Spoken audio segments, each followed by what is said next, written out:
We will not abandon our commitment to Taiwan, and we are proud of our enduring friendship. We're very cautious because you have a lot of severe trends out there, but we are not preparing right now for a hurricane. If there would be a complete gas stop, which is a likely also scenario still, then we believe that we will see a recession in Germany, we will see a recession in Europe. This is Bloomberg Surveillance, Early Edition with Francine Lacqua. Well, good morning, everyone, and welcome to Bloomberg Surveillance Early Edition. I'm Francine Lacqua here in London. Here's what's coming up on today's program. Well, standing with Taiwan, House Speaker Nancy Pelosi reaffirms U.S. support for the island as tensions ratchet higher. No pivot. Well, Treasury yields surge after Fed officials pour cold water on stepping back from the current tightening cycle. Plus, banking beats from SocGen and Commerzbank, the latest in a pretty strong quarter for Europe's lenders. Now, let's check in on the markets. I know we also have some individual movers because actually Commerzbank is still on the way down 2%. I think there's a worry about cost going forward, but also the fact that they're servicing the Mittelstand. If we're getting ready for a gas embargo from Russia, that would hurt a lot of their revenue. Now, European stocks, as you say, pretty much stable, down some 0.2%. S&P futures also stable. Certainly, it's not a day of angst amongst traders like we saw yesterday when we were expecting that Nancy Pelosi plane to land without really knowing what would happen. The U.S. 10-year yield, now this had a pretty wild ride yesterday. Once again, we had a couple of Fed speakers going back to the hawkish stance, and that, I would say, crystallized brains for a lot of traders. And so we saw that volatility, but now, again, pretty much on a path forward, 2.7519. And then yen is a good one, 133, because of the haven move that we saw over the last 24 hours. And U.S. House Speaker Nancy Pelosi continuing her visit in Taiwan today, and there's also speculation that she's meeting the biggest chip maker. Now, the European maps, it does make a difference if you're the FTSE, for example, compared, for example, to a DAX over in Germany. These are some of the companies in these countries that are the most important because not only they rely on, of course, Russian gas, and I'm thinking of, for example, the DAX, but because there's that OPEC meeting. So don't forget that OPEC Plus meeting a little bit later. We're speaking to our Paul Wallace.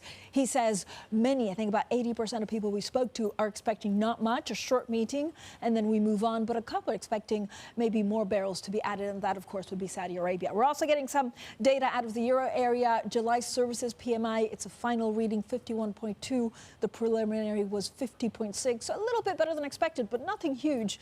Anything above 50, of course, is good news because it indicates expansion. Euro dollar currently at 1.0185. This also has implication for a lot of the earnings and a lot of the companies, not only in Europe, but also in the U.S. with that ever-strong dollar. Now, our top story, Nancy Pelosi has become the highest-ranking American politician to visit Taiwan in 25 years. The U.S. House Speaker pledged support for the island. We want Taiwan to always have freedom with security, and we're not backing away from that. Now, for more, we're joined by Bloomberg's Taipei Bureau Chief, he's Samson Ellis. So, Samson, first of all, what's been the main upshot from the visit of Nancy Pelosi? What was she trying to achieve, and what was the Taiwanese president trying to achieve? Well, if you put it in two words, quite simply, it's chips and human rights, and also an unwavering dedication to Taiwan. Three things that were the main upshot from Nancy Pelosi's trip to Taiwan. So it started out with a lot of questions about basically the utility of this trip, especially for Taiwan. You know, it was quite clear that it was going to face a quite vociferous response from China.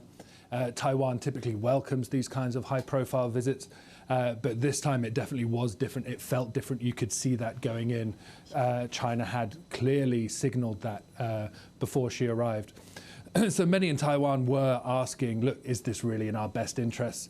But after she was here, she really did make the case that the United States is not going to abandon Taiwan in the event of a Chinese invasion, should that eventuality ever come to pass. And I think that the fact she made it here in the face of all the questioning and the doubts about the wisdom of this trip did send a big signal to Taiwan that Nancy Pelosi and the legislative branch of the U.S. government has Taiwan's back. Yeah, and Samson, at the same time, though, China basically, I guess, retaliated with military drills, and they're already having an impact on some of the global supply chains. We saw, I think, shipments of LNG having to move away from that. Will that continue? I think there's no doubt that over the coming days and weeks, we will see even more of these measures from China. They did signal going in that they would take this out on Taiwan. In some ways, Taiwan's a little bit of an innocent party, and those are maybe not entirely innocent, but caught in the middle of this great power competition between the U.S. and China.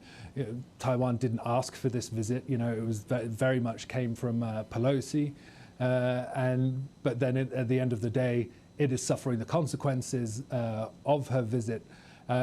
And so I think, obviously, as you mentioned, we have all these military drills slated for the coming days after Pelosi leaves, almost entirely surrounding Taiwan. And China has warned all aircraft and shipping to avoid these areas. And so it really does have the potential to seriously disrupt shipping in this crucial waterway. Yeah. Samson, thank you so much. Samson Ellis there, Bloomberg's Taipei bureau chief. Now, Federal Reserve officials have also sent a powerful message that their top priority remains bringing down inflation, and there's still a long way to go. We don't talk about recession per se. It's, are we growing below or above trend? And, my forecast for this year is that we'll be growing below trend, but that's necessary in order to get price increases, inflation, under control. Now, this is one of our biggest focus. Of course, yesterday we were watching that Treasury moves, big move, now stabilizing somewhat. Also switching focus to Europe, where ECB officials appear to have deployed billions of euros in bond purchases to shield Italy and other southern Euro members to keep speculators at bay. Now, for more on this, let's talk to Bloomberg's Zoe Schneeweiss in Frankfurt. Zoe, so first of all, what's the significance of this data that came out at the ECB yesterday? We had thought that the threshold for accessing it would be pretty high. Yes, so this is not that special tool they created. This is flexibly reinvesting their pandemic portfolio. So just as a reminder, during the pandemic, they had a special QE program, and via that, they bought 1.66 trillion euros in bonds, in government bonds. Now, we got the numbers yesterday for June and July. This is a bi-monthly release.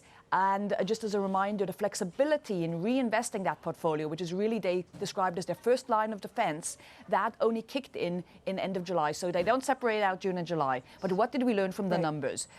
They dropped the numbers of net holdings for Germany, France, and the Netherlands, so very much core countries, dropped by 18.9 billion euros. And at the same time, their net holdings in peripheral countries, so that's Spain, Italy, Portugal, wait, who am I missing? Spain, Italy, Portugal, and Greece, those increased by 17.3 billion, and most of that, 9.8 billion, went to Italy. So that shows they are willing to deploy this. Yeah, so what does it tell us? That they don't need the new tool because actually they can access, if these were successful and they managed to achieve what they wanted to, does it mean that they keep, there's a backstop, which is a new tool, but actually they can do a lot more with what they did? Well, let's see if they actually were successful. Just looking at the spreads between German and Italian bonds in July, they did actually widen in July. However, there are two main reasons for this. On the one hand, there was actually, as we know, huge turmoil in Italian politics last month. And additionally, the ECB raised interest rates by 50 basis points. Both those are actually legitimate reasons for the spread to widen. Going forward, though, the ECB obviously shows willingness to use this tool flexibly, and that makes sense. And regarding the new tool, they have said they ideally this would stay on the shelf. But given that we've got a lot of political turmoil coming up and the election in Italy is, late September, there could be a lot of reason to actually engage that new tool. Thank you so much. Vasileios Gkionakis there in Frankfurt. Snap elections with full Bloomberg coverage starting on September 23rd. Now, let's talk about treasuries, fixed income, Italy. I mean, the mayhem, really, the chaos. Seems like we're on the edge of it worldwide. We're joined by Laura Cooper, Senior Macro Investment Strategist at BlackRock. Laura, thank you so much, as always, for joining us. I want to start with treasuries, because actually I know we talk about the ECB and we talk about Italy, but what happened in treasuries yesterday? I mean, they were like... It was certainly quite a volatile day of price action, and it was largely reflective. You're so British, so like... I mean, it was largely a recalibration of market expectations after what was interpreted as quite a dovish FOMC meeting last week. Now we're actually having Fed speakers come out, be quite hawkish, stating that they are committed to ensuring price stability, and that is likely to come at an economic cost. So I think it really did catch markets somewhat off guard because of what we saw last week. Okay, so whose problem is it? Is it the markets? Like our Valerie, who puts the charts together. Actually, there's a great chart looking at some of the whipsaw volatility. I mean, I can't believe I actually did the words for that volatility. But how much of it is this, Jay Powell just not communicating well enough because he was too dovish, or how much is the market wanting him to be dovish? I think this time it's always the phrase, like, this time is different. And it could actually be the case for the Fed because they are faced with this backdrop of inflation that is proven to be quite persistent. We're likely at the point where we are seeing peak inflation in the U.S., but it's likely going to be elevated and sticky for some time. So in order for them to maintain credibility, to keep inflation expectations anchored, they're likely going to have to tighten policy rates by more than markets are suggesting. Yeah. And we are seeing some reaction to that. Yeah, and we saw the 210s yesterday. What happens to the yield curve? I mean, where does it go? It's a great question, and the fact that it inverted yesterday to the deepest that we've seen in more than 2 decades, I mean, it does suggest that there's a lot of rate hikes already priced in the front end, but we actually think that there's scope for even more hikes to be priced in because we do think the Fed is going to take this hawkish stance towards inflation. Now, the long end, we do expect that over time, it is going to potentially have higher yields, largely on the back that investors want to be compensated for holding fixed income in this environment of elevated inflation. But the near term, I think it's a bit more the front end to watch. So where's the biggest risk in credit right now? It's a great question. A loaded question, Laura. It's a very loaded question, and actually, we kind of look at the financial markets as a whole in terms of portfolio positioning. We actually advocate for having credit exposure over equities because the risk-reward profile is there. Now, we do like European credit. I think a lot of the valuations suggest that the downturn is priced in. Of course, there are key risks in that. So. To answer your question, I think it's more a case of staying away from those cyclical type of exposures where the macro fundamentals could potentially deteriorate with the recession on the horizon in Europe, and as well those gas-exposed names, probably avoiding that given the risks ahead there. Okay, and then I need to ask about Italy and ECB, but we don't have time. We will have time in a second. We're keeping Laura Cooper with us. She's Senior Macro Investment Strategist at BlackRock. Now, coming up, we'll also discuss the earnings we've seen so far this quarter. That's coming up next, and this is Bloomberg.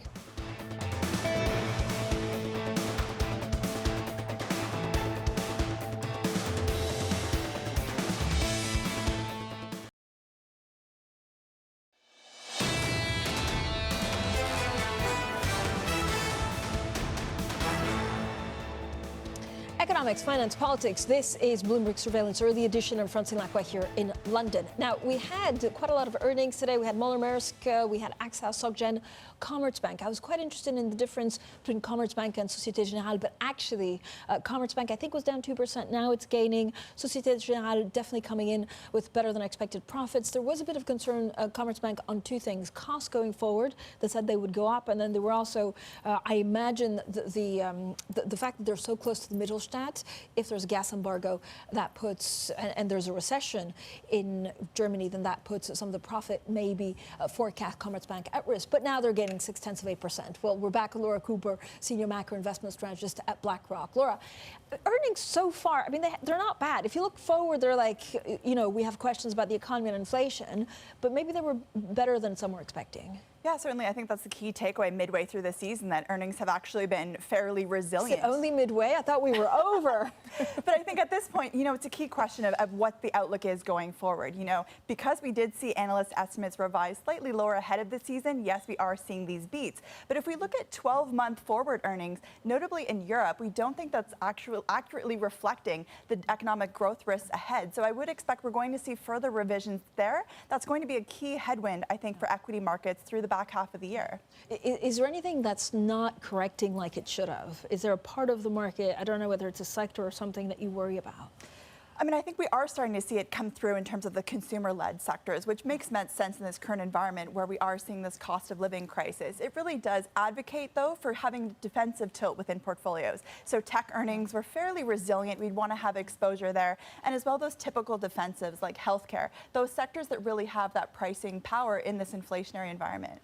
Laura, if you look at country-wise, so if we go back to Europe for a second, I mean, Germany is very different because of, the reliance on Russian gas and oil, Russian gas, especially to an Italy, to, for example, UK. So do you make a difference on the country specifics? We do make a difference. I mean, we like to take it a little bit more of a broader picture. Like we'd prefer the US because of its quality tilt. I think within Europe, the DAX is exposed potentially more to the gas potential crisis there. We haven't seen that really feed through meaningfully in industrial, so there could be potential headwinds there going forward. But I think at this point, it's really taking selectivity across sectors, but as well looking for other opportunities, not just in that equity sleeve. Yeah, so we had that nice story on the ECB. What does that mean for Italian yields? Well, I think Italian yields are probably going to take their direction more from political risks over the next coming months leading into the recession. And as we know, the ECB is unlikely to react to that because they want to see a disorderly, unwarranted type of spread widening. So I think for the ECB at this current juncture, it's all about the inflation perspective. Yeah. We do see inflation continue to surprise to the upside. They are data dependent. They've stated as much. So that likely leaves the door open for a 50 basis point hike in September. Beyond that, though, we really struggle to see how they're actually going to deliver on market expectations because of the growth risks ahead. And talking about market expectations, I don't know what the BOE does, given they also, there's little conviction against for pound traders because you're also in the middle of a leadership contest, so you don't know who the next prime minister is.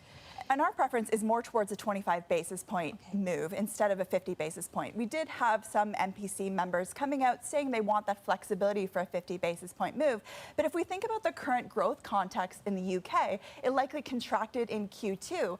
And as well, the May forecast from the Bank of England were actually quite downbeat. If we look at inflation, CPI came in just in line with their 9.1% forecast in the second quarter. So there's little impetus for them to actually have to do the 50 basis point hike. Of course, guidance will be key, as is the case with most central banks these days, but I struggle to see how they're going to deliver like the Fed.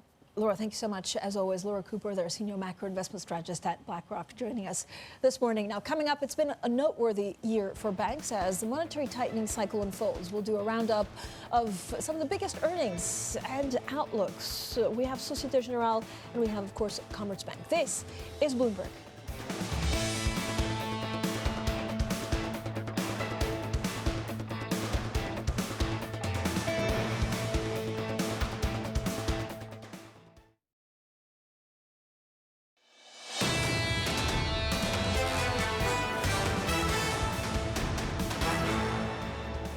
Economics, finance, politics. This is Bloomberg Surveillance Early Edition. I'm Francine Lacqua here in London. Now, we're fast approaching the end of the second quarter earnings season for banks on both sides of the Atlantic, with only a few left to report this week. Now, if one theme hung over a relatively positive period, it was really a decline in fees from deal making. Well, here to discuss what this might mean going forward is our Charlie Wells. So, Charlie, thank you so much for joining us. Deal flows. I mean, deal flows haven't really been great. Why has it been so bad? Yeah, so all season long, we've been hearing this trickle of kind of individual reports from banks on either side of the Atlantic about, maybe 50% on average down in the United States, and some banks here in Europe down as much as 80%. And what Bloomberg has helpfully done is taken a look globally at where companies are slowing down or canceling their financing plans. The numbers there don't look great. So 358 companies at least have decided to cancel or slow down. That's equivalent to $254 billion, which is not an insignificant fund. And the Americas were the region where this was the worst hit. Now, interestingly, Bloomberg had a really good interview early this morning, sort of setting the scene for what the vibe has been with the head of Societe Generale's investment banking unit, which we'd love to take a look at. Yeah. We're very cautious because you have a lot of severe trends out there, but we are not preparing right now for a hurricane, just to answer your question very directly. But we are extremely cautious, recognizing that the patterns that are out there at play are unique somewhat in the last couple decades. And so we're very cautious, but not overly pessimistic at this stage. So, Francine, what you really see there is sort of these mixed signals, right? So, as European banks have been reporting, fairly positive outlook, but this deal flow has just been so negative. But is it like a recession indicator, or is it they're just, biding their time? Yeah, that's the dreaded R word, right? So we're, again, seeing mixed signals from many parts of the economy, but when you look at deal flow, when we think about investment banking, that's not just what's happening on the inside of the bank, right? That's also the outside. That's other companies. That's the level of confidence that many companies have to make these sorts of deals. When you think about, say, the IPO market, for instance, that compared to 2021 looks very bad. In 2021, you had Coinbase go public, you had Robinhood go public, off to a flying start for a while there. Just a few hours ago, we found out that they're laying off 23% of their staff. This is the second tranche of layoffs. If you're a young unicorn right now, you don't want to march out into the public markets. Yeah, and they did that via Slack, which is not okay. Not okay. Not okay. Charlie Wells, thank you so much with the great roundup, of course, some of the deal flows and banks. Now, we'll have plenty more, of course, from the banking sector throughout the day. Also coming up, Pelosi in Taiwan. We get the latest on the House Speaker's visit to the island, as well as the ripple effects on global markets. That's coming up next, and this is Bloomberg.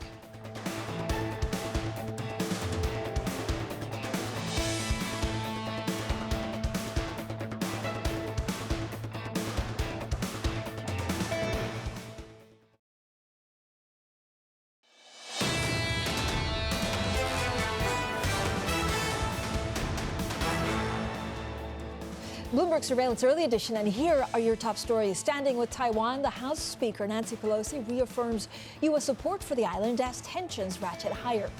No pivot, Treasury yields surge after Fed officials pour cold water on stepping back from the current tightening cycle, plus banking beats from SocGen and Commerzbank, the latest in a pretty strong quarter for Europe's lenders. Well, good morning, everyone, and welcome to Bloomberg Surveillance Early Edition. I'm Francine Lacqua here in London. So let's get straight to our top story.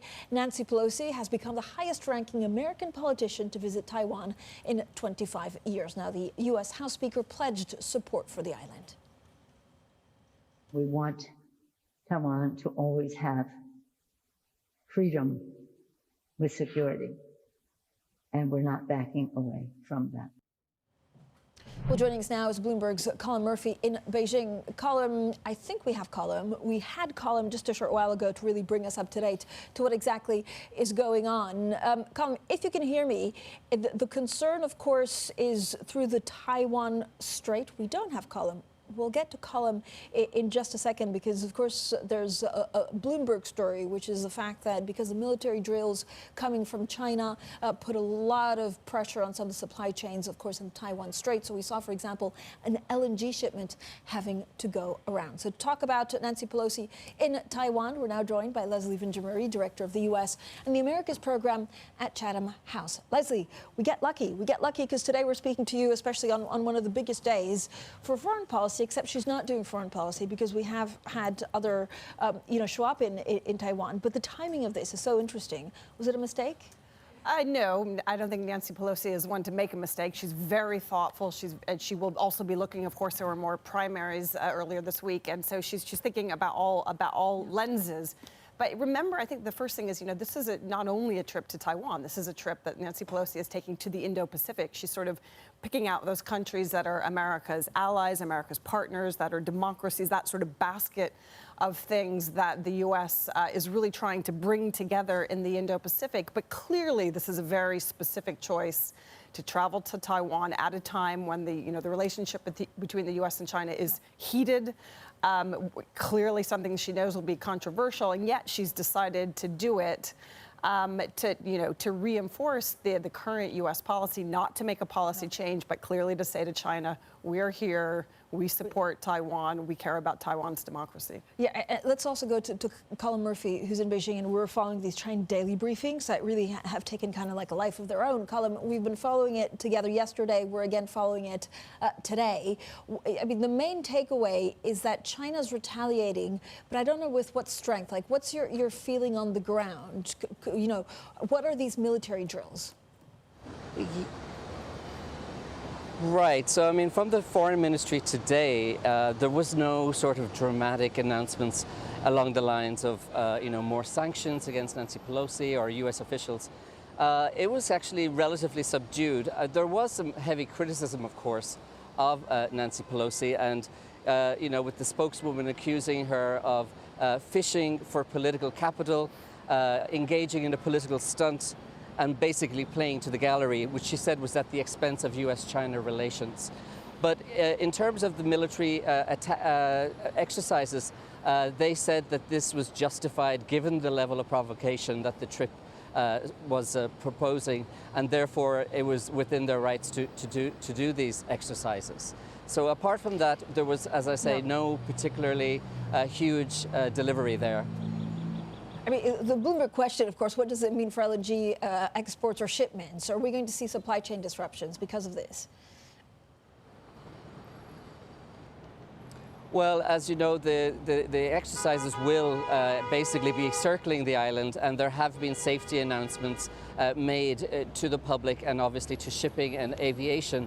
And the impact of that obviously is not clear at the moment, but there have been discussions ongoing between certain carriers in Japan and around the region as to possible routes that could avoid those possible conflict areas. But obviously, that's very unsettling, that's not very encouraging.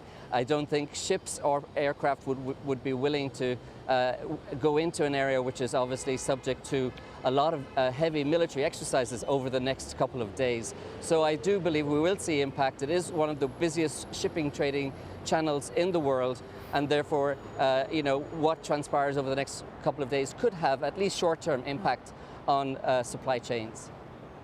Okay, Colin, thanks so much. Colin Murphy there, following, of course, events on the ground in China. He was in the room, of course, for that Ministry of Foreign Affairs briefing that we had from China. Let's get back to Leslie Vinjamuri. Leslie, we're talking about, you know, and you were telling me that actually Nancy Pelosi does not get these things wrong, that it would have been calculated, also talks to her base back home. Does it force the two superpowers to sit at a table and talk? Oh, I think it just forces both the United States and China to not forget, not that they would, but that Taiwan is there, that Nancy Pelosi isn't ceding ground on this. And remember, anti-China sentiment in the U.S. is very strong. It's bipartisan, certainly in Congress, although there's division on what to do about Taiwan.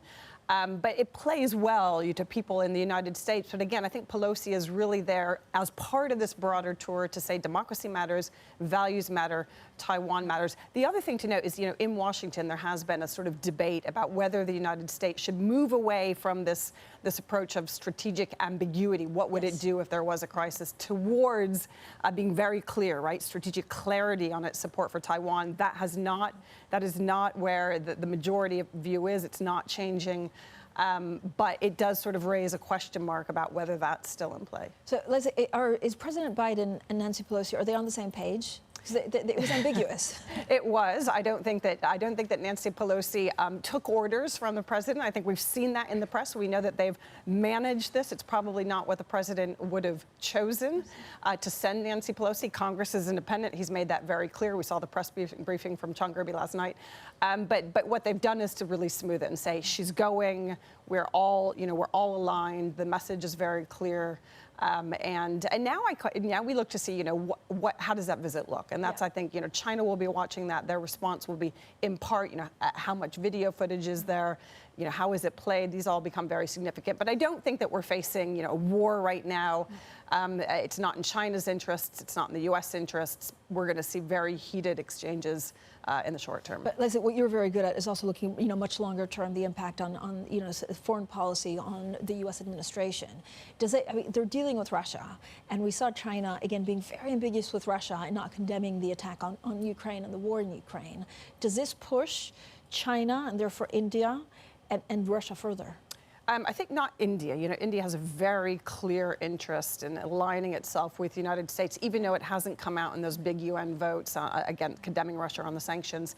It really needs the support of the United States to counter China's rise in the region. But sure, it puts China even more, you know, on that kind of hardline opposition to the U.S. China has backed Russia. It's benefited. It's backed. But now, you know, after sort of laying low in those early days of Russia's immediate invasion of Ukraine back in late February, now it looks like China's sort of, you know, strong, clear in its alignments, and not willing to back down in any way, shape, or form in the face of what it undoubtedly sees as U.S. provocation. How's Biden doing back home? Biden is doing better. We know those numbers for President Biden have been low and getting lower just recently. You know, he's had some successes. with his legislation. We'll see what happens with the climate, Build Back Better. We've just had some primaries. Hard to say. Some of those, go one way or another. I think the big... Is that because of personalities, Leslie? That instead of policy or it really does seem, depending on who, how they portray themselves. Some of it is, but I think some of it's really concrete. So we've seen a couple of people lose because they backed the impeachment of Donald Trump. Western Michigan, we saw that happen. The really big news coming out of the U.S., of course, was that this is the first vote on Roe v. Wade in Kansas. People turned out to the streets and they voted against a piece of legislation that would have... surprise? I think that was a surprise. Yeah, Kansas is a very conservative state. It's very hot. It's a bad time to get out and vote. Voter turnout was really high, and it was a resounding support of the pro-choice position. So that's quite significant. But, just in recent days, I think Biden has seen a number of victories on his legislative package after what's been a really remarkably tough period politically. And I think yesterday he still tested positive for COVID, but he still got COVID. It doesn't really affect the headlines. No, I think that the president's health care is very clearly and carefully managed. COVID, as we know, is a very different thing now. He's had those antiretrovirals. I think he's doing just fine. All right, Leslie, thank you so much for the terrific briefing. As always, Leslie Vinjamuri, their director of the U.S. and the Americas program at Chatham House. Now let's get straight to your Bloomberg Business Flash. Here's Leanne Gerrans. Hi, Leanne. Hi, Francine. Water levels on the Rhine are set to fall close to the point at which it would effectively close, putting trade in huge quantities of goods at risk. The river in Germany, a key waypoint for the shipment of commodities, is set to drop to 47 centimetres by the weekend, 7 centimetres from being all but impassable. The Rhine is vital for deliveries of heating oil, gasoline, coal and other commodities. In the U.S., voters in the Midwest state of Kansas have refused to change the state's constitution to declare there is no right to an abortion. Voter turnout was high for the first referendum on abortion since the U.S. Supreme Court said each state could set its own policy. President Joe Biden said the result confirms a majority of Americans agree that women should have access to abortion. Russian President Vladimir Putin will meet Turkey's Recep Tayyip Erdogan for talks on Friday, including on a deal to unblock exports of grain from Ukraine. This comes after the first ship carrying grain exports from Odessa since the war started did arrive in Turkey. Meanwhile, Kyiv has begun mandatory evacuation of Ukrainians from the eastern region of Donetsk as Russia continues to attack. And Uber shares surged the most since 2020, closing up almost 19% as customers kept hailing rides and ordering takeout food in the face of soaring U.S. inflation. Revenue more than doubled to $8 billion in the second quarter, with gross bookings hitting a record $29 billion. While trips were up 24%, which is really, really healthy growth, gross bookings were up faster than that, which indicates some inflationary effect on our results. I think the good news for us is that surge levels are actually coming down, ETAs are coming down. So as the marketplace becomes more balanced, we actually see strength in terms of trip growth going forward. And that's your Bloomberg Business Flash, Francine. Leanne, thank you so much. Now, coming up, we'll turn to oil. Market watchers skeptical that OPEC Plus will answer U.S. President Biden's call for more supplies. Maybe they're wrong. We'll drill into that story next. And this is Bloomberg.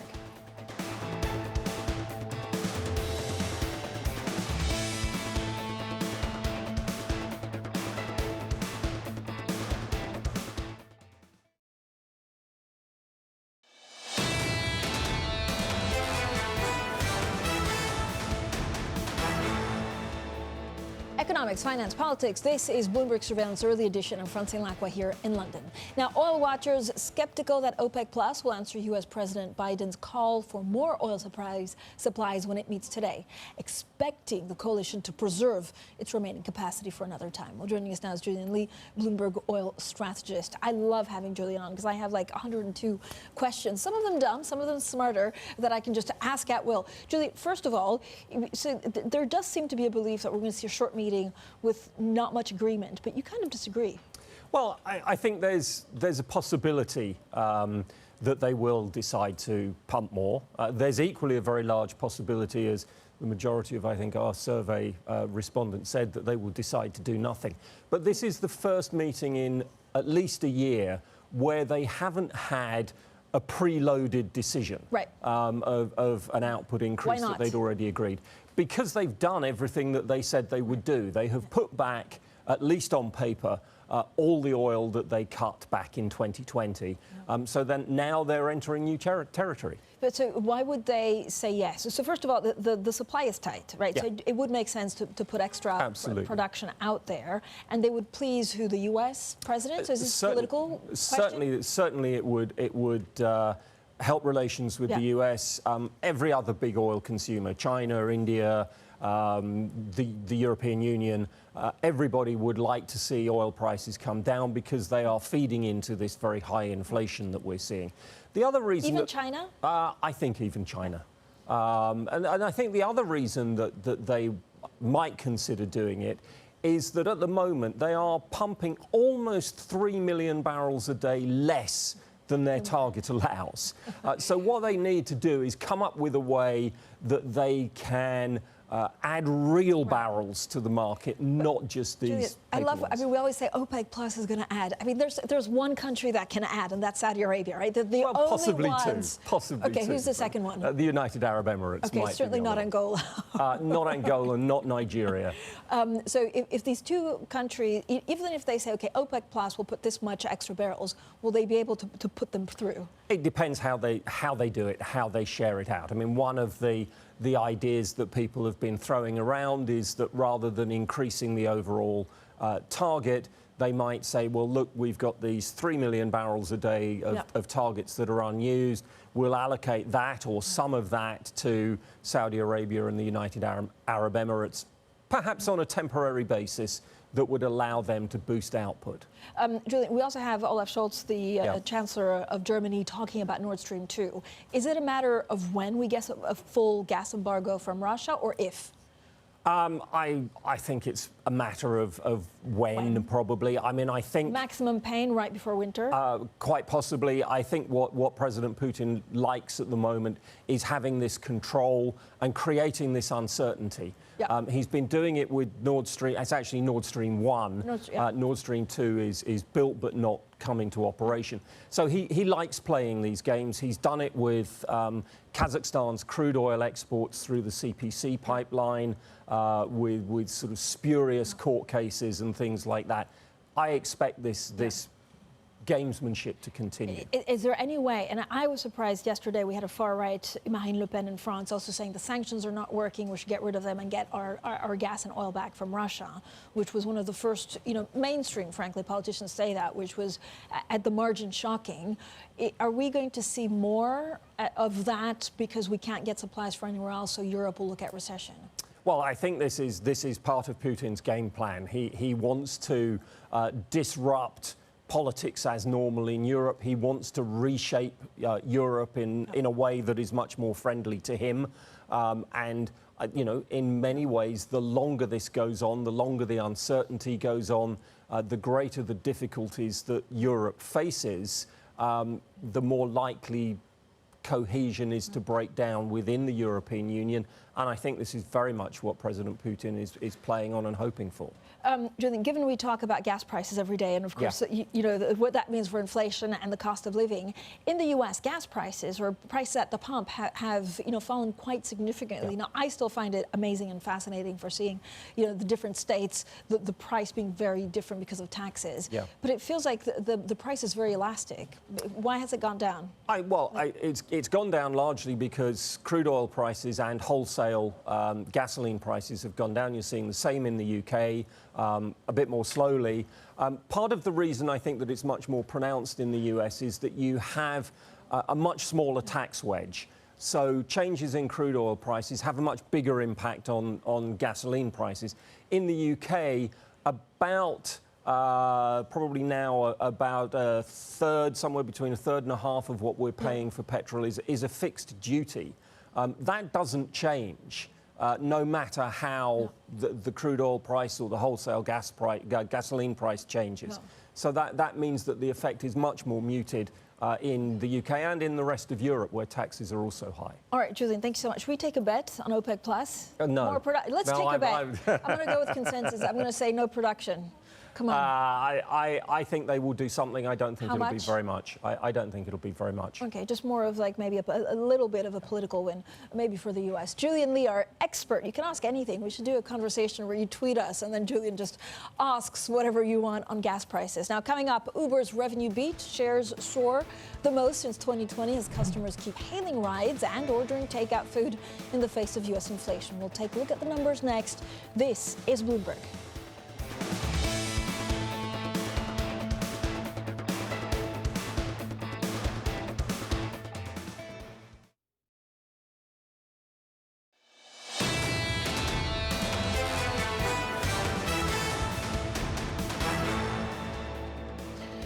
Economics, finance, politics. This is Bloomberg Surveillance, early edition. I'm Francine Lacqua here in London. Now, on Tuesday, Uber reported second quarter results that showed the firm achieved positive cash flow for the first time, along with record gross bookings and revenue. Now, after the bell, meanwhile, Airbnb's earnings report spooked investors. Joining us now to break down both is Bloomberg's Laura Wright. So, Laura, what do you see? Well, Uber is showing continued momentum ahead of the bell, up some 1.5%, and its diversified business appears pretty resilient in the current market conditions. Yes, Uber is still making a net loss, but the platform is vying to show investors that it can achieve profitability. Now, my chart shows total gross bookings at Uber. The orange is mobility, which of course encompasses ride-hailing. Mobility is still on a journey to recovery after a pandemic knock, but crucially, Uber increased its driver supply by 31% year over year for the quarter. They did this by offering higher wages, which we as the customers have paid for in the form of higher prices. And so far, customers have not been deterred as a result. Delivery is here in the white. That includes Uber Eats. It still accounts for the largest proportion of gross bookings.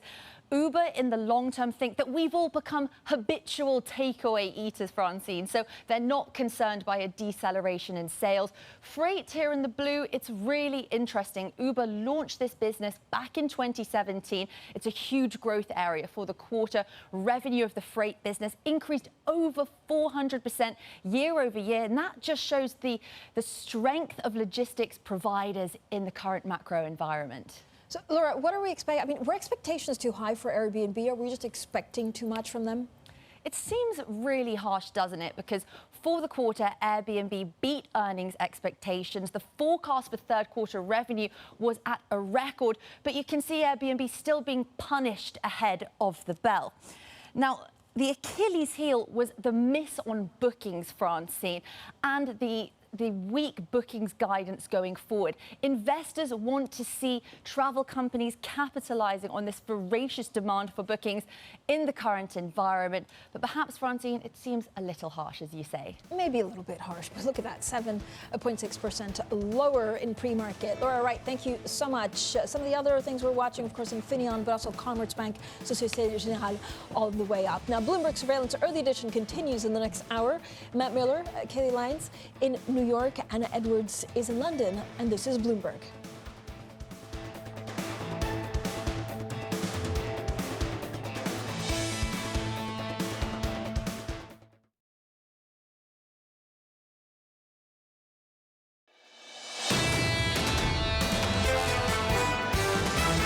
We will not abandon our commitment to Taiwan, and we are proud of our enduring friendship. We're very cautious because you have a lot of severe trends out there, but we are not preparing right now for a hurricane. Our framework suggests the risk reward now is pretty poor, right? Given our view on growth and given where rates are at this point. I don't think this is an environment where the junky stuff will continue to move higher. This is Bloomberg Surveillance, early edition with Anna Edwards, Matt Miller, and Kailey Leinz.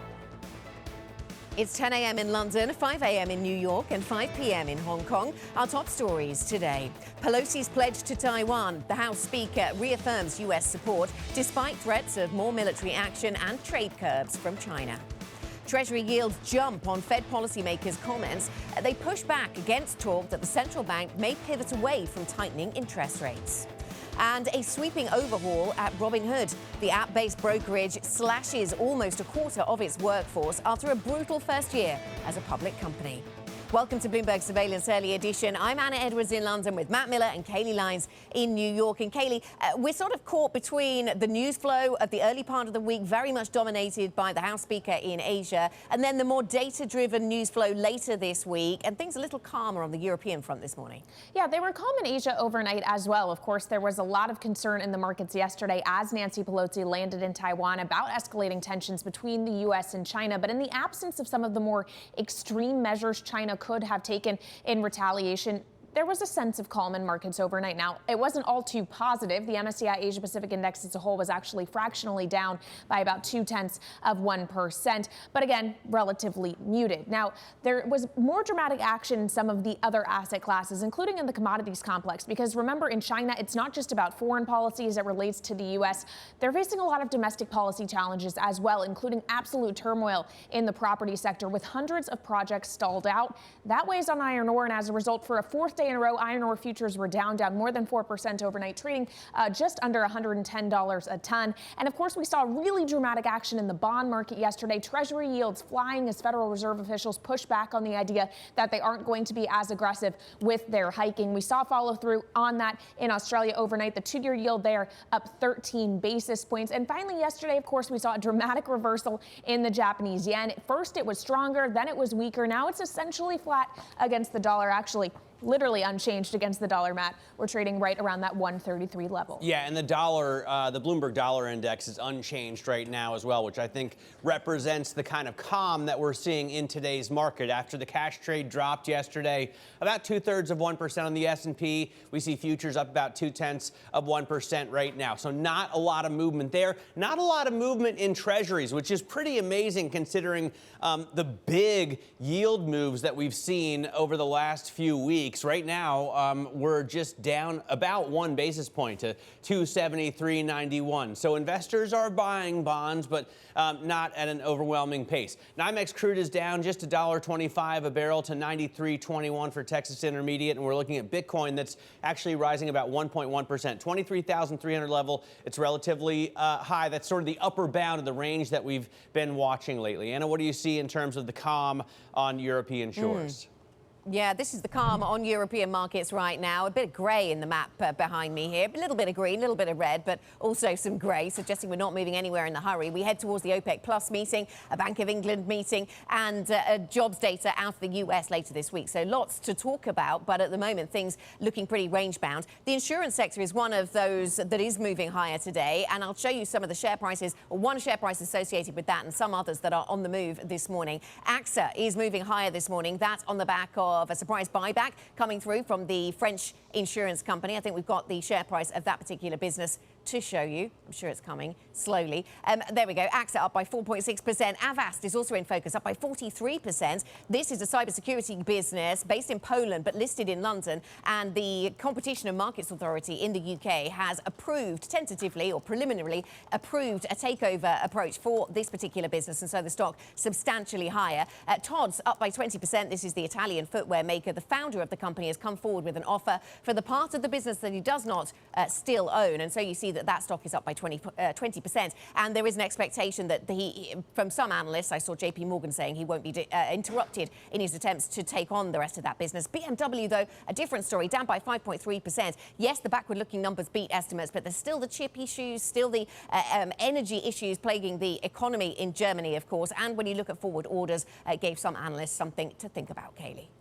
All right, Anna, well, definitely a lot to think about today, including, of course, Speaker Pelosi's trip to Taiwan, which is in its waning hours. We understand now that her plane will be leaving Taiwan at about 6 p.m. local time, so less than 1 hour from now. That's according to the Ministry of Foreign Affairs. Now, in addition to her departure, here's a look at what else is ahead today. OPEC Plus will be meeting to decide on crude production plans for September. Do they do as President Biden wishes and as he was hopeful for once he left Saudi Arabia last month and actually hike output output in order to tame prices. We'll also get some U.S. economic data, factory orders, durable goods, and ISM services all crossing the wires. And more earnings will be coming. CVS and Under Armour are among the companies slated to report today, Matt. All right, we'll be paying close attention to sort of the tail end of earnings season. Now, back to the top story. Nancy Pelosi has become the highest-ranking American politician to visit Taiwan in 25 years. The U.S. Speaker met with Taiwan's leader, Tsai Ing-wen, pledging her support. Today, our delegation, of which I'm very proud, came to Taiwan to make unequivocally clear we will not abandon our commitment to Taiwan, and we are proud of our enduring friendship. We've got global team coverage with Samson Ellis, Taipei Bureau Chief, Colin Murphy, Bloomberg's China government reporter in Beijing, and Anne-Marie Horton, our Washington correspondent in D.C. Let's start with Samson Ellis. Samson, you were at that news conference with Nancy Pelosi and Tsai Ing-wen and asked her a question. What did you learn? Well, the big question really for most people in Taiwan and many people around the world was, why come now? Why not wait until a later date, or why come to Taiwan at all? What is the benefit to either Nancy Pelosi, to the US, or even Taiwan? And so what was striking from that briefing was just how strong she was in her support of Taiwan. She said that there was no chance of the United States abandoning Taiwan should there ever be a contingency and a conflict across the Taiwan Strait. And I think amid all the discussion about the wisdom of the trip, that did resonate with people in Taiwan. Obviously, Taiwan is often excluded from global discussions. It's not part of the United Nations. And so it can often be sidelined. And so people typically welcome these kinds of high-profile visits here. But people are also aware that it came with some negatives. China had signaled very, very strongly in advance that there would be grave consequences should Pelosi land in Taiwan. And indeed there would.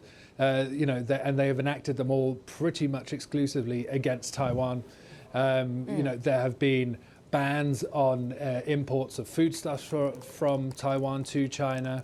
And there's been the announcement of a wide range of military drills surrounding Taiwan in the coming days. Okay.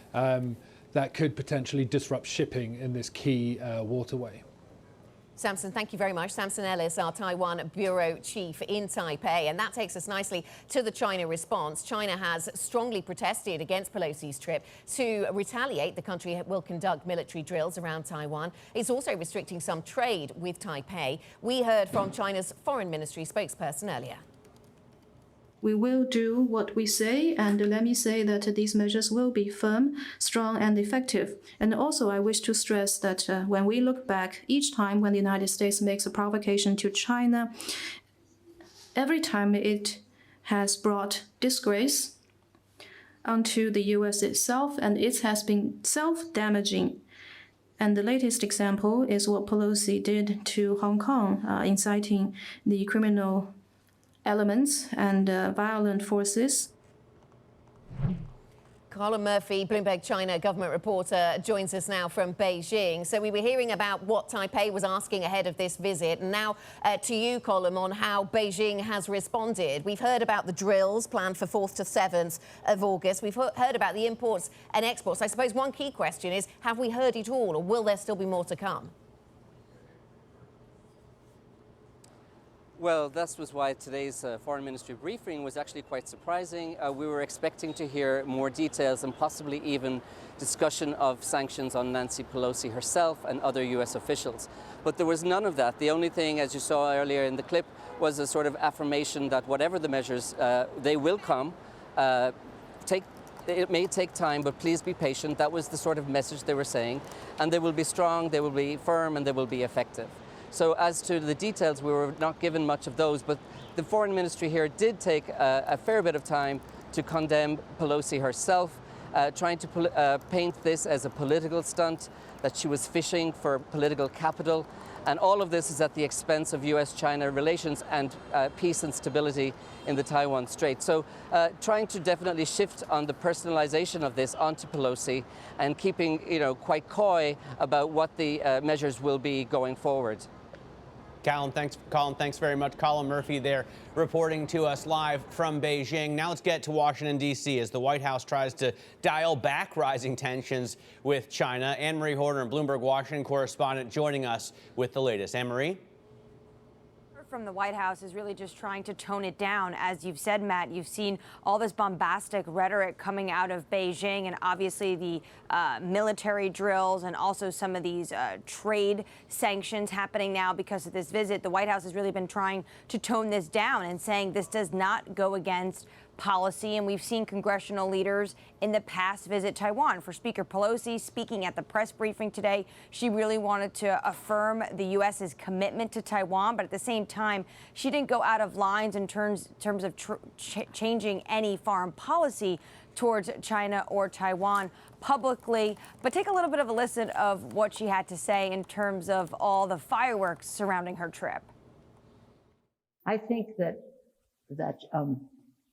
they made a big fuss because I'm speaker, I guess. I don't know if that was a reason or an excuse, because they didn't say anything when the men came.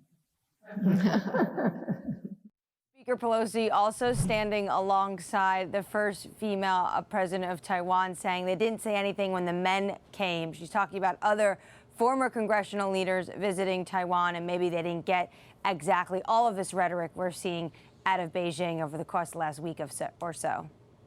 Yeah, maybe they also weren't third in line to take over if something happened to the president, I suppose, is the key differentiator there, Anne-Marie. I know you've also got oil on your mind. OPEC Plus meets today, and this comes in the aftermath of President Biden's visit, which you accompanied him on to the Middle East. That's right. When we were in Jeddah, the president had said that he was expecting more oil to come on the market. Now, today, OPEC is meeting, and if you look at the Bloomberg survey, what people are expecting is just maybe a stable approach or not much, just very steady in terms of where production is going to lie. So obviously the risk to the White House is that you're not going to get a huge lift in terms of output coming from the kingdom. But at the same time, we shouldn't forget that over the course of the past 2 months, we have seen goodwill gestures coming from Riyadh. At the moment, they're pumping just shy of 11 million barrels a day, something that we don't really see in decades coming from the kingdom, except, of course, if you remember the price war they had with Russia in April of 2020, we saw them reach those levels.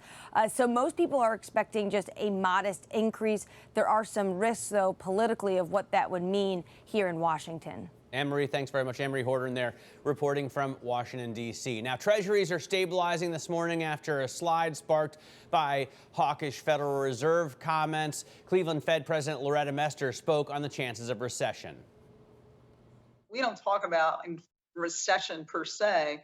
It's, are we growing below or above trend?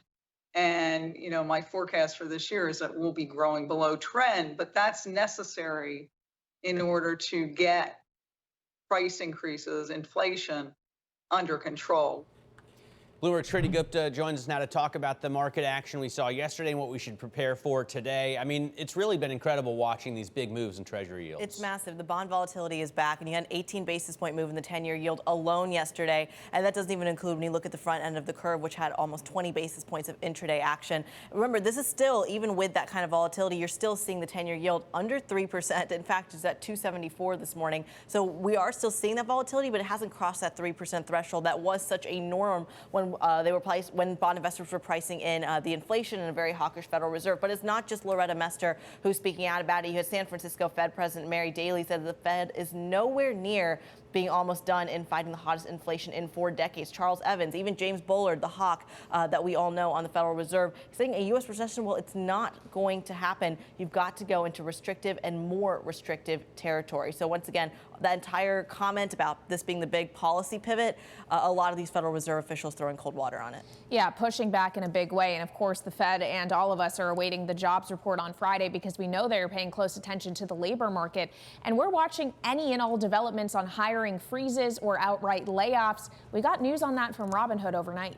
We did. 23% of their workforce is being laid off. A lot of these support functions, a lot of marketing, advertising. That's a theme we've seen in a lot of these tech companies. Think Snapchat, Pinterest, Twitter, all of which have mentioned some sort of slowing in hiring in their ad business. But remember, Robinhood has also been dealing with a lot of their own issues. It's not just the hiring stuff. It's also the fact that they're losing active users. This is not the same Robinhood of 2020 or 2021. In fact, Vlad Tenev, the founder of the company, said I anticipated what we saw in 2020 and 2021 in terms of market conditions would last longer than it turned out to last, and that is on me. So Vlad Tenev, of course, talking about the concerns in the market when it comes to like the meme stop frenzy, but also think about it, 60% of Robinhood volume comes from crypto. We've seen this massive decline in crypto as well, so that, of course, feeding into their bottom line as well. All right, Bloomberg's Kriti Gupta, great work as always. Thank you so much. Now let's get back to some of the stocks moving in pre-market trading here in the U.S. A number of them earnings related, including Airbnb, which reported overnight. The issue really is bookings coming in light. Analysts looking for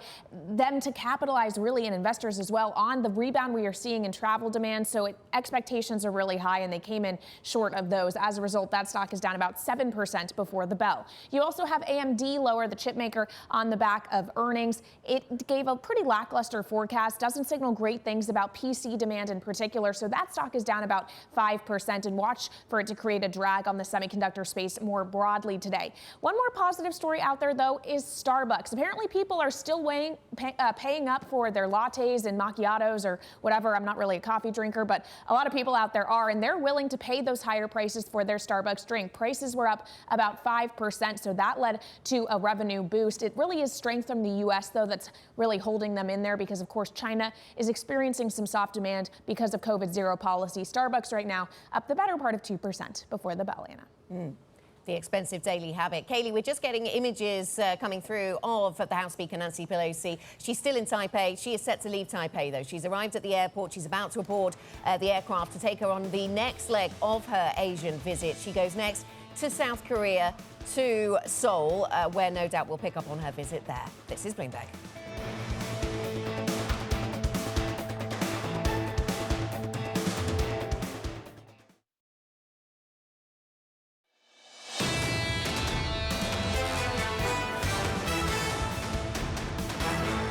Welcome back to Bloomberg Surveillance. This is the early edition. I'm Matt Miller with Kailey Leinz here in New York. Anna Edwards with us out of London. Now, we are looking at a Fed rate that is 250 at the upper bound. And I think the question the market has been grappling with is how much higher is this going to go? And is the Fed then going to turn around and bring it back down? Well, the answer the market seems to have settled on yesterday is it's going to be a long way before we turn lower. And we're going to keep pushing higher, hearing from Bullard and Waller. Lynn Thomason, Bloomberg Markets editor, joins us now to talk about really the shift, I think, in market perception. Now we're expecting the Fed to really push to fight inflation and not come down anytime soon, catering to a drop in the U.S. economy. You see that? You see it the same way, Lynn? Absolutely. I mean, I think clearly, you know, the news today is talking about this pivot and the Fed pushing back against the idea that, you know, that they're going to be finished raising rates anytime soon. Clearly, the emphasis is all about inflation. And I think the interesting thing continues to be that no matter what report you look at, inflation continues to surprise on the upside. And, you know, that really emphasizes the picture that, you know, policymakers don't really have, and economists as well, don't have control over it. Okay, so there's certainly the Fed narrative live and kicking through these markets. We certainly saw that yesterday, Lynn, and to some extent today. On the visit by House Speaker Nancy Pelosi to Taiwan, do we get a sense that we know the magnitude of the market response here, or does it take time for us to get a full sense of China's response, for example? Yeah, I mean, I think, you know, clearly the market reaction yesterday was very negative, very sharp, and today we're seeing a much more muddled, uncertain picture. I think if you look at the longer term view, it's that, you know, it shows that how sensitive the market is to these kind of triggers. And it's just emphasizing the fact that, you know, relationships between the U.S. and China are continuing to harden, and it's, you know, Taiwan is really a wild card in the macro picture. Okay, Lynn, thanks so much. Thanks for your time. Lynn Thomason joining us there with a look at the markets. And for more market analysis, check out MLIV Go on your Bloomberg terminal. That's where you find the Markets Live blog. This is Bloomberg.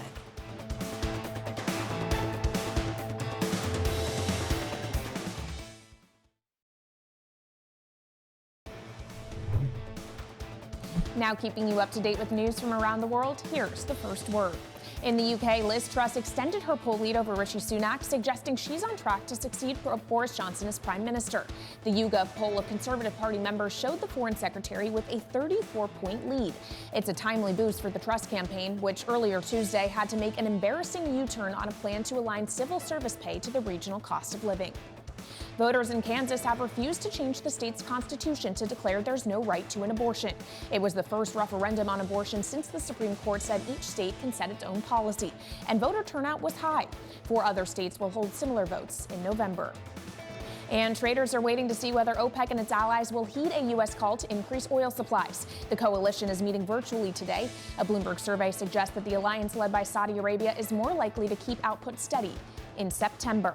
Of course, oil prices have real bearing on inflation. Inflation has bearing on foreign exchange. We'll discuss that with Vasileios Gkionakis, Citi's head of European FX strategy, coming up next. This is Bloomberg.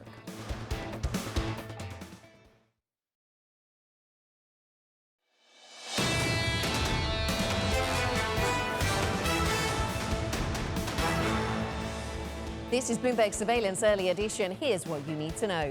Pelosi's pledge to Taiwan. The House Speaker reaffirms U.S. support despite threats of more military action and trade curbs by China. She's the highest-ranking U.S. official to visit in a quarter century. Treasury yields jump on Fed policymakers' comments. They push back against talk that the central bank may pivot away from tightening interest rates. San Francisco Fed President Mary Daly says price stability is still a way off. And a sweeping overhaul at Robinhood. The app-based brokerage slashes almost a quarter of its workforce after a brutal first year as a public company. I'm Anna Edwards in London with Matt Miller and Kailey Leinz in New York. The excitement at the start of the week with the geopolitics certainly affecting markets and plenty of Fed speak. Matt, that's still what we're dealing with here on these markets, even though things look a little calmer this morning. Yeah, and actually not risk off, right? So the Fed speak could have scared you away from equities, but I think the relief about Pelosi's landing and the relatively mild response from China is allowing markets to rise. We see S&P futures now up 0.4%, so doing double what we saw just a half hour ago. Nonetheless, we still don't see much movement in treasuries or the dollar. You can see that the 10-year yield has come down just about a basis point, not quite to 274 right now. And the BBDXY, the Bloomberg Dollar Index, is up about 1/10 or down about 1/10%. So not a lot of movement there either. And those are, of course, safe haven trades that we've really seen active when tensions are high. Bitcoin, I'll just mention, up 1 1/3% at $23,335. So it's holding near the upper range, Kailey, of what we've been seeing over the past few weeks. What do you see in terms of pre-market movers? Well, there is a lot related to earnings going on this morning and a lot of really big moves off the back of them. One of them being PayPal. It's actually less about the quarter they reported, more about news that Elliott Investment Management, the activist investor, is now a major shareholder, and the company is introducing a $15 billion buyback. So that is leading the stock up more than 11% before the bell. You also have SoFi getting a nice lift. It's up about 9% after a beat and raised quarter, so a higher full-year outlook. Plunging to the downside, though, down 22% before the bell, is Match Group, of course, the online dating company. It reported worse guidance than expected, really speaks to a slowdown coming out of the COVID-19 pandemic. Also, foreign exchange headwinds, a big issue for them when it comes to overseas sales. Finally, AMD also down about 5%. It, of course, is a big chip maker. Waning PC demand leading to a pretty lackluster forecast, so that stock down about 5% and weighing on sentiment more broadly for the semis this morning, Anna. Even the dating world falls at its knees for the strong dollar. Kailey, let's have a look at what we have on European markets right now. Pretty flat right now. The stock's 600 Europe, not going anywhere. Lots still to talk about, though, when it comes to oil and data and rate hikes this week. So a lot in the mix as we head towards the end of the week. Insurance doing well here in Europe today. And AXA, the French insurer, up by 4.7%.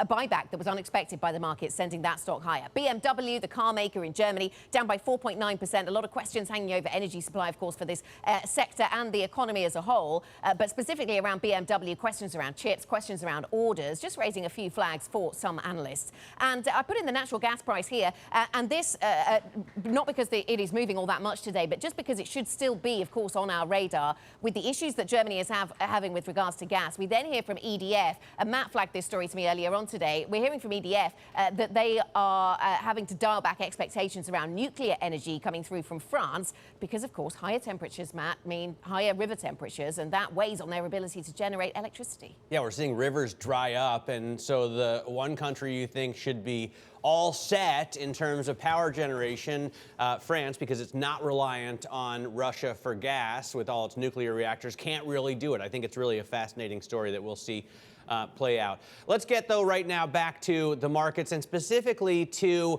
FX, because Vasileios Gkionakis joins us. He's Citi's head of European FX strategy. And I noticed today we don't really see much of a bid for the Swissy or for treasuries, nothing for the yen or for the dollar index. So, Vasileios, it doesn't look like there's any safe haven seeking going on. Everything is pretty calm, right? Well, for today, yeah. Probably that's absolutely right. But I think you also have to factor in that not a lot of people are actually actively trading right now. There is a lot of thin liquidity. A lot of people are on vacation, on holidays currently. Look, I think there is one thing, well, there are a couple of things that stand out to me in terms of dislocations in the market. I think, one, the fact that natural gas prices trade where they are right now, above 200 euros. This is going to be a major headwind for the euro. I don't think the euro yet reflects that related risk premium. And on the other side of the equation, I think the market really jumped the gun on the Fed during the previous FOMC meeting because I think it was interpreted as far too dovish relative to what it actually was. And especially if you look at the data, you know, you look at the employment cost index, you see the underlying price-wage spiral, which still remains very much in place. I don't think that we should be pricing a pivot by the Fed anytime soon. Okay, so if that's the view, good morning to you, Vasileios. If that's the view then, the Fed's still hiking, no pivot, does that mean more strong dollar to play for? I think so. I think so. Look, I don't think that we are going to experience the speed or the magnitude of the strength of the dollar that we've actually seen up until May and early June. But nonetheless, I still think that the dollar is going to gravitate higher against the euro and against commodity and high beta effects. Yeah, I was going to ask you against what? So against the euro, against the Aussie dollar, I think you argued, and against the yen, maybe? I think the jury is still out on the yen. I think, in my view, the yen has bottomed out against major peers. Whether it strengthens or not against the dollar, it will depend on to how much repricing higher we're going to see on the Fed. But the reality of the matter is that basically we are in a period where there are a lot of global recession risk premia getting priced into the market. You can see that in the inversion of the yield curve, especially the 2s, 5s, which is less volatile than the 2s, 10s. And historically, what you see during these periods, every G10 currency, with the exception of the yen, depreciates quite notably against the dollar during the early phase of the inversion of the yield curve. So that's really our story. I'm not entirely convinced that we're going to see substantially higher levels in dollar yen, but I'm far more convinced that we're going to see the yen higher against the euro and commodity effects. I want to ask you about one other central bank and country that hasn't been mentioned yet. The BOE is coming up tomorrow. There seems to be really just not a lot of conviction as to whether or not it's going to go 50 basis points or 25. What is your base case, and what does that mean for sterling? Well, look, our house view is for 25 basis points hike with potentially a split, a 5-3 split with 3 people voting in favor of 50 basis points. I know that's out of consensus. Gun to my head, I think, you know, the likelihood of them doing 50 basis points is quite high. I think the important thing, especially for sterling, is going to be, one, the magnitude of the hike, the split of the votes, but equally the language. about what's going to happen further. Now, it seems to be coming in vogue right now that the theme nowadays is incoming data dependence. And I think the BOV is going to be no exception into that. So I don't think that the hike of, even if they do 50 basis points, I don't think this is going to be bullish on sterling because largely this has been priced in. And I don't think cable is the main story here. Sorry, Matt, you wanted to ask something. Well, I wonder, you know, we keep seeing these pictures of Liz Truss, and apparently she's leading, and I can't keep up with the horse race. But I wonder how much it affects something like the pound, the cable rate. I think, well, let me put it this way. Irrespective of who actually wins the race for the next PM, I think it's quite clear we're going to get some fiscal stimulus. It will depend on the final outcome, but we are going to get some sort of a fiscal stimulus. I'm going to put aside medium-term implications because we all know UK has a large debt to GDP. But in the short term, I think any fiscal stimulus is going to be good for sterling, especially against the euro. So if you put these two together, you have euro, the main vulnerability, Italian politics, you have natural gas, very high recession risks. And on the other side of the equation, if you get some sort of a fiscal boost to cushion the blow from monetary policy, at the same time from very low savings rates, I think this will be good for sterling also because it will have hawkish implications for the BOV. Okay, thanks very much, Vasileios. Good to speak to you. Vasileios Gkionakis on set with us here from Citi. Coming up, more on U.S. China relations with George Magnus, Research Associate at Oxford's China Centre. We will get George's perspective on all we've learned with regards to Taiwan over the last 48 hours or so. This is Bloomberg.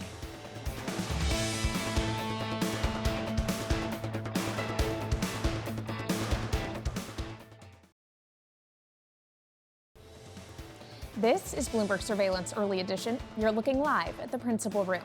Coming up later today, Airbnb CEO Brian Chesky. That's at 5 p.m. in New York, 10 p.m. in London. This is Bloomberg.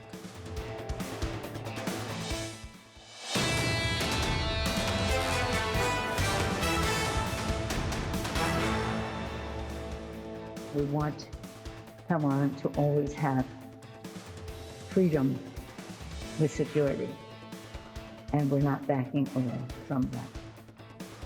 U.S. House Speaker Nancy Pelosi pledging her support for Taiwan, saying that now more than ever, American solidarity with Taiwan is critical. China, of course, strongly protested Pelosi's trip, which just wrapped up. She's the highest-ranking U.S. official to visit Taiwan in a quarter century. To retaliate, China will conduct military drills around Taiwan in the coming days. It is also restricting some trade with Taipei.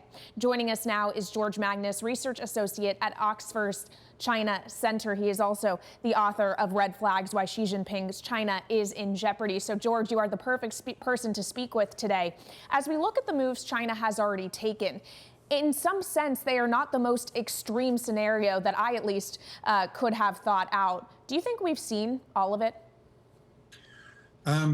Probably not. I mean, we haven't seen the sort of, bifurcated sort of scenario that a lot of people have been talking about, like they're either going to go to war or they're not, or they're either going to intercept her plane or they're not. And, maybe that was always a little bit kind of fanciful, a little bit kind of comic.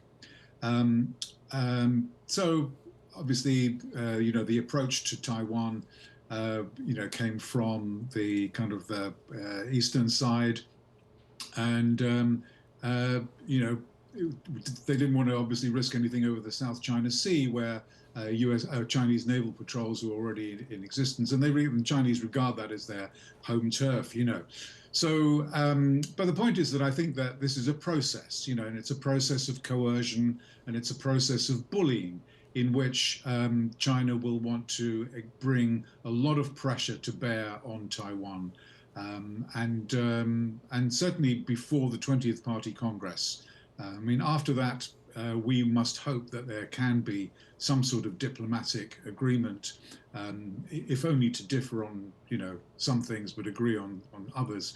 But for the moment, I think it's an escalating situation and very, very dangerous. George, one of the things I haven't seen many people talk about is how strong of a desire the Republic of China actually has to be independent from the People's Republic of China, because clearly they're very close trade partners. They're probably, countless families that live on both sides of the strait. I mean, how serious is Taiwan about independence?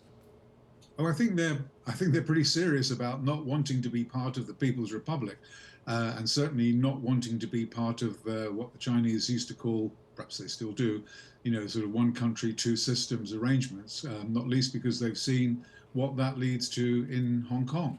And they don't want to be part of the People's Republic, and they certainly do want to jealously protect, if they can, their democratic system and their alliances and allegiances with the United States and other friendly countries. So I don't think we should underestimate their seriousness. I mean, there may be kind of a tendency, or certainly a sense deep down amongst Taiwanese thinkers about, what the future portends and whether they can, in the long run, hold out against their huge neighbor. But for the moment, I think that's not really the issue. I think the issue is they feel very protective and very jealous, not jealous, but jealously guard their independence. Okay, and we have heard from China some of its response to Kailey's point about how they would respond. We've heard a bit about imports and exports. There's sand, there's fruit, there's biscuits, there's all of that. We've also heard, though, more threateningly about the military maneuvers that are planned and the military drills that are planned between the 4th and the 7th of August. Give us a sense of how significant that is, George, because if you look at the graphics that have been put out by the Chinese government about what they intend around Taiwan, it looks kind of threatening. It is, and obviously it's designed to be so. And, you've got the prospect of the sort of easterly, westerly, northern and southern drills, basically firing missiles at one another across the island, obviously into the sea. But they've warned all other craft, military and air, to stay away. Some of those red zones that you showed on the map are believed to intrude into what the Taiwanese regard as their internal, waters and sovereignty, what they regard as their sovereignty over their waters. So this is playing, I don't mean playing in a kind of a jovial sense, obviously, but this is playing blockades, right? So there's the military drills, it's live fire, everybody's supposed to stay away. But this is the kind of thing which is designed to show Taiwan that it's easy for China to blockade the island if they so chose at some point in the future. And, that's something we all, I'm sure the, Pentagon, State Department are acutely aware of what the signaling effect of that is. Other countries have to be aware, companies have to be incredibly aware about what the implications of this might be. Well, I'm just going through kind of a list of challenges that Xi Jinping is now facing. Obviously, there is this Taiwan issue, tensions with the U.S. on the foreign policy front. Then when it comes to domestic policy, China has a real growth problem, real turmoil in the property sector, an inability, it seems, to escape from COVID-0 policy. Just how tenuous is Xi Jinping's position heading into the Party Congress later this year? Okay, we could talk about this for a long time, and we don't have a long time. Bottom line is, I think he's probably still nailed on to be nominated for a 3rd term, or perhaps for as many terms as his enemies and his health allow for. But he's not all is going swimmingly. And obviously the domestic situation is poor, as you've made out. I think partly for that reason, and for many reasons associated with what's going on in real estate and many other parts of the economy as well, it's important, that he should show the party that he's standing up to what they regard as this provocation, and wants to act tough. So I don't think there'll be any tendency for him to ease off or back away anytime soon, to be honest. I think if that's going to happen, or there's going to be any sort of dialogue with American counterparts, it's going to be after the Congress is over. Okay, George, thanks so much for joining us. George Magnus of Oxford University, thanks for giving us your thoughts. Coming up on Balance of Power, Asia Society Vice President Wendy Cutler joins the team. That's at 12:30 p.m. in New York, 5:30 p.m. in London. This is Bloomberg.